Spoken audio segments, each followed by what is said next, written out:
بآيات جئنا تبصرة عن كل ضلال أعددنا بضع رسالات تحمل نورا للأديان.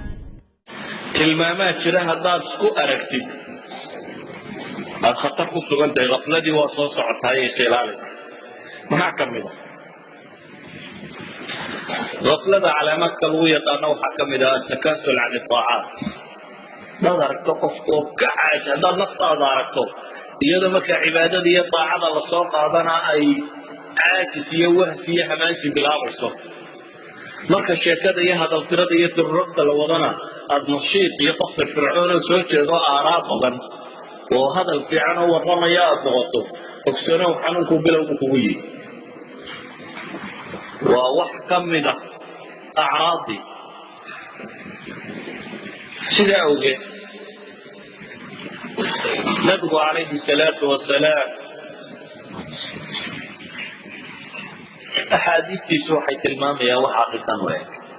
مثلا قرآنك إلهي وحلي منافقة بك لسفينه ولا يأتون الصلاة إلا وهم كسالى ولا ينفقون إلا وهم كارهون وإذا قاموا إلى الصلاة قاموا كسالى يراءون الناس ولا يذكرون الله إلا قليلا.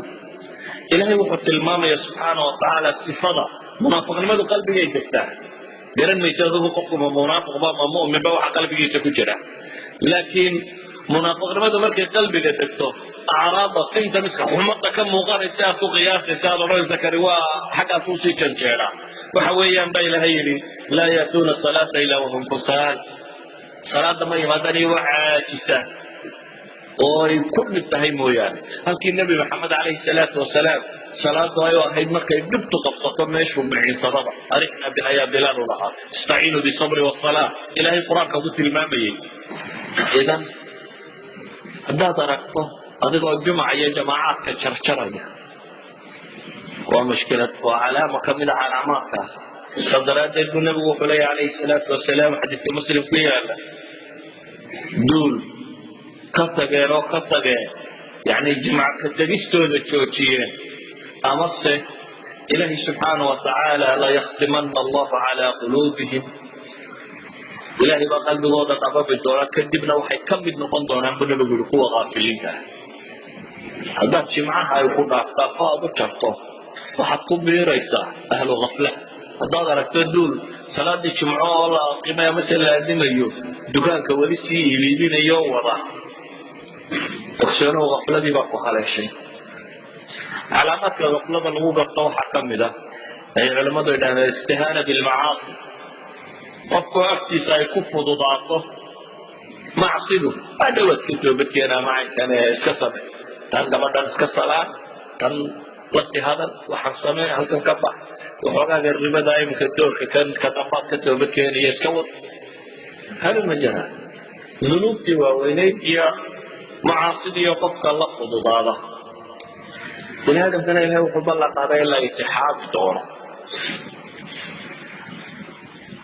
waxyaabaha calaamaadka ah waxaa ka mid ah qofka oo waktigiisu uu lumo biduuni faa'ida.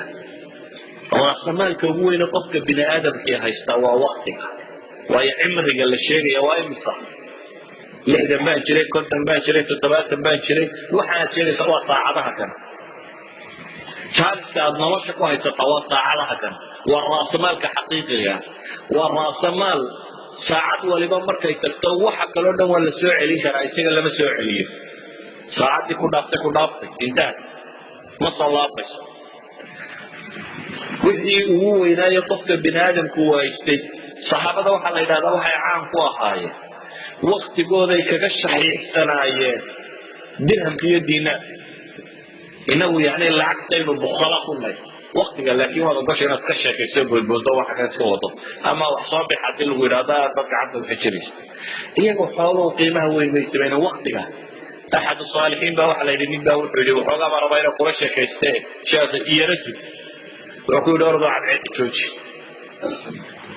cadceed waa igu socotaa, taan baa igu socda buu leeyahy, dardasho waruma hayo weeyaan, waktaa soconaya. haddaad aragto qofka oo waktigiisu uu cidlo kaga lumayo وحنونك كم باهية قفك آن لوينين وحيابه وإلهي كل والله سبحانه وتعالى قفك آن قرآن قرادين من عبادات كريم وحاصل ما يخطي في العقيدة وأعراض أما السيمتمز أما علامات غفلة الوقت